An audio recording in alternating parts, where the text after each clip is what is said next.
united forever in friendship and labor, our mighty republics will ever endure. The great Soviet Union will live through the ages, the dream of a people, their fortress secured. Long live our Soviet motherland, built by the people's mighty hand. What is a favourite anything? What does it mean to point at something and say that there is my favourite? Now, you could be reductive and say it's simply the thing you like the most. But you know that's a lie. It's more than that. It paints a picture of yourself by the things you admire and value. You're saying that these choices say something about you, that you're sophisticated or down to earth, serious or fancy-free, or pretentious or dumbed down. It's something you realise very early. You realise that people judge you by what you're into, and that makes you tailor your public pronouncements on your own taste. It's a way you control how others see you. There are things it's seemly to like. I don't go in for guilty pleasures though. Christ, pleasures are hard enough to come by without sticking some of them in a bag marked embarrassing. I could spend the rest of my life watching cooking competition shows, and my grin would just keep getting wider and wider until it chopped the top of my head off. My favourite thing is different though. It's an encapsulation of who we are, but it's also a desire to put ourselves in the best light. It is part confection, part love, and part vanity. So why through the ages then? Why is it this collection of plastic, wood, and concepts that I've nailed my colours to? What does Through the Ages say about me? Why has the needle of my vanity swung around to this game? Well, it's because I like to be thought of as serious. Through the Ages is certainly that. It's because I like to be thought of as cynical. Again, there's a real cynicism about the world baked into the mechanisms of this game. I like to be thought of as wryly comic, and Vlada Chvátil might be the funniest game designer around.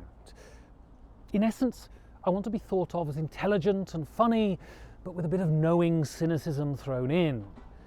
There are days when I think people see me that way, but most days I know that everyone thinks that I look like a bit of a divvy. This rather clear and frankly cringeable attempt to fish for compliments can't be the only reason I like this game though. There has to be more than self-regarding mendacity. Part of it is that I really enjoy the playing of this game, but it's not just that. It's also because I see it as valuable. I see it as art. What is art for? This is an easier question than asking what art is, because frankly, when you enter that discussion, it becomes painfully clear that no one knows. For me, art is, broadly speaking, for telling us something about ourselves. We're a self-regarding species, and we only progress through rigorous self-examination. Art helps us to understand our failings and our strengths. It opens up our compassion and understanding. It hardens our sense of self-worth. Art is the software that runs on the hardware of science and technology. Good art evokes responses in us, both in the gut and in the brain. Through the Ages, by deploying the most ingenious of board game mechanisms, makes me tingle in all the right places. I hated this game the first time I played it. I had come into gaming through pandemic. I had come into gaming through games that engendered cooperation or games that masqueraded as contentious, but were really games about getting along. The Resistance is a game like this. It requires the buy-in and cooperation of those around the table to function. It is not, in its bones, a game about contention. It is not a game that's harsh. Through the Ages was a shock. This is a game that punishes the weak. There is no optimistic idealism of a world where the human animal is nice. We aren't. There are innumerable shelves of history books that testify to our innate desire to punch or club or slice or bam, bam, bam down. Through the Ages reflects this, and if you don't take the events in the game as a cue to strengthen, well, that's your lookout. Also, the people I played with were awful. It all came down to rats. This is an event in the game that will eat all of your food. Without food, you can't make people, and without people, your civilization will fester in the archaic. I didn't know about rats. My opponents did, and after they'd seeded the deck with it, they gleefully watched as I pinned all of my strategic hopes on accumulating food. They sat and giggled behind their snide little hands until rats was pulled and my game collapsed. I wish I could say that a torrent of expletives was the only thing that flew around the table. That would be a lie, though. As they giggled and guffawed, my blood pressure rose, and it culminated in me pitching my player board across the room and storming off. Am I proud of that? I wouldn't say that, but acting like a spoiled child whenever any obstacle pops up in my life has been my strategy up to this point, and to change would evince weakness. And so, as a result of my red cheeks and bellows of disgust, it took me a while to discover the true brilliance of this game. I came back eventually, and every time I play this game, I'm truly bamboozled by how accomplished it is. Firstly, it's gleefully audacious. The central hub of any civilization, whether that be real or ludological, is its map. This is how states have been able to quantify their power, how fast or slow the colour that represents them is leaching into other sectors of the map. The map is our interface with the world. We conceptualise nations and continents by their cartographic representations. The map is all, and Vladichivatel completely does away with it. He weds our sense of growing or diminishing power to concepts. There are the broad ideas like military power or cultural output. Then they gradually become more and more granular until you're dealing with innovations like the scientific method and team sports.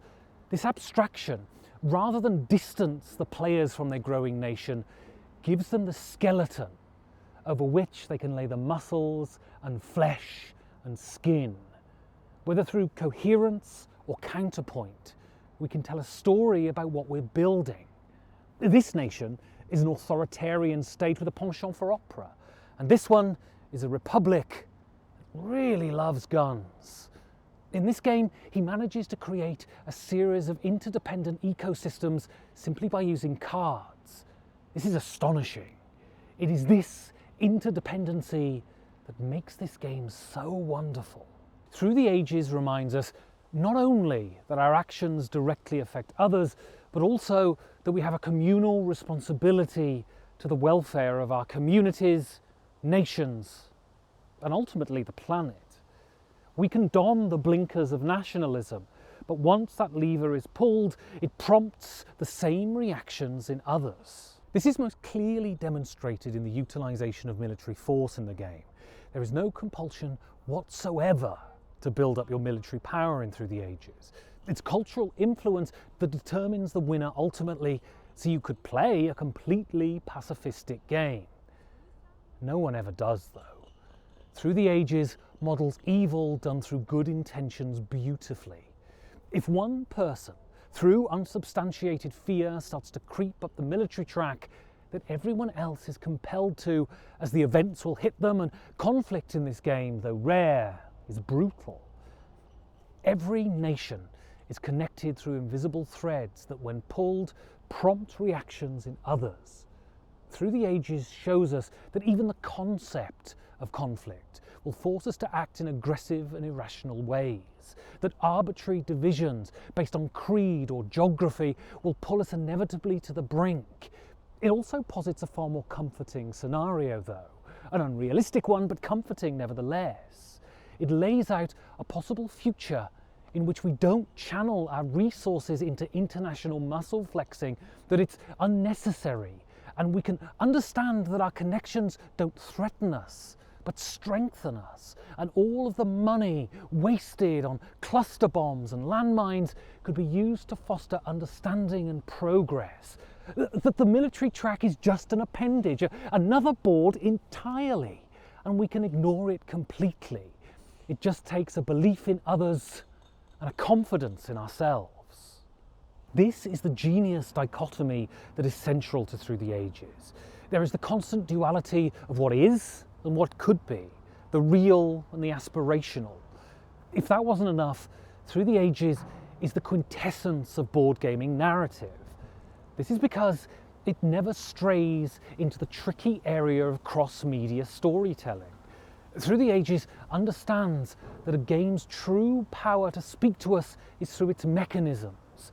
It is the effects that certain actions have on the table that tell us the story, not laborious paragraphs. Communism brings military might and an abundance of fossil fuels, but reduces happiness.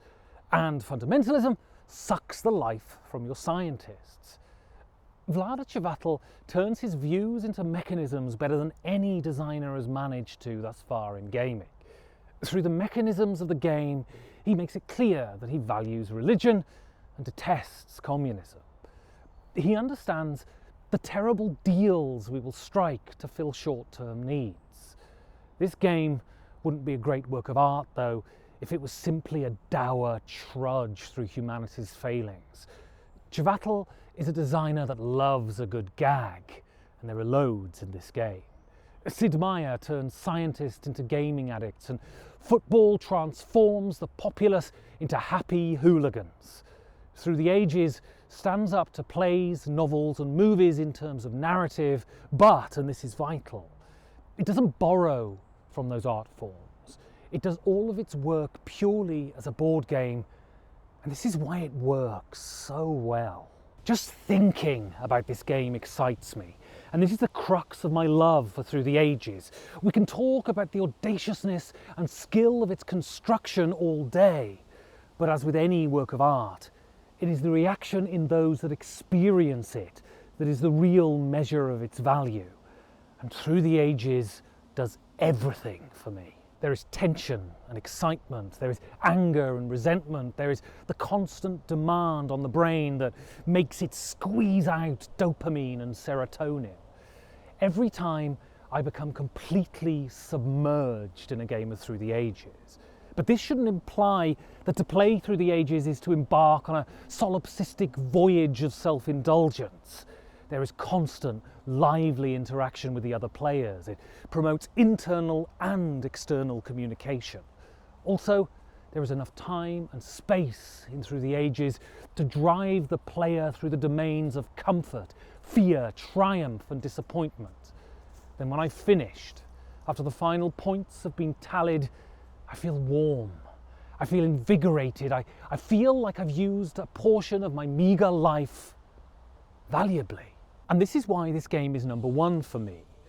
For all of the second-rate faux academic musings, for all of the chin-scratching and philosophical posturing, this game just makes me feel amazing. It makes me feel the warm calm of Concordia, the rambunctiousness of modern art and skulking, and the tension and narrative of Arkham Horror. There is a term in German, Gesamtkunstwerk. It means a complete work of art. A work of art that encompasses human experience, and this is what Through the Ages is. The stories it tells are about us, not me and you, but us. It reminds us how vital we are to each other's well-being, and that to go it alone, to disregard the needs of everyone else, is to pull us all down. Through the Ages is the story of an animal that has every tool at its disposal to make a paradise for all. And it can be done if we have the willingness to do it. It lays out our faults and our foibles, but it shows us that even though we're imperfect, we can embrace our imperfection and march forward together. And it does all of this within the narrow confines of a game box. And this is why Through the Ages, and there is no doubt about this, is my number one game of all time. So thank you all for coming on this journey with me. Now, I'm sure most of you think this is tremendously self-indulgent that I've managed to string this out into countless videos, but I hope you've enjoyed it anyway. And please subscribe to the channel, that would really help. And if you think what I'm doing is valuable, you can go to patreon.com/5G4D and help support this, because what doing videos has taught me now is it's bloody expensive. So anyway, again, thank you, and I hope you'll stick with me on this journey through ineptitude and anger.